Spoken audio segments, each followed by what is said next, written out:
तर शीतल तेजवानीवरती अटकेची कारवाई करण्यात आल्यानंतर याच संदर्भात आपण अधिक माहिती जाणून घेण्यासाठी आमचे प्रतिनिधी अमोल धर्माधिकारी यांच्याकडे जाणार आहोत।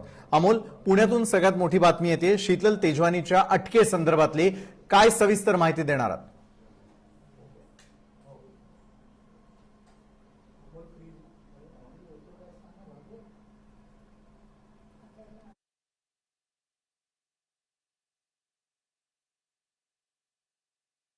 च्या जमीन गैरव्यवहार प्रकरणामध्ये मुख्य सूत्रधार म्हणून समोर आलेल्या शीतल तेजवानीला अटक करण्यात आलेली आहे। पुणे पोलिसांनी अटकेची कारवाई केली आहे। या प्रकरणातील तपासाचा वेग वाढवल्यानंतर पोलिसांनी शीतल तेजवानीची याआधी देखील 2 वेळेला झालेली चौकशी होती आणि या चौकशीत अनेक धक्कादायक बाबी समोर आल्यानंतर थेट सहभाग असल्याचं स्पष्ट झालंय आणि अखेर अटकेची कारवाई करण्यात आलेली आहे।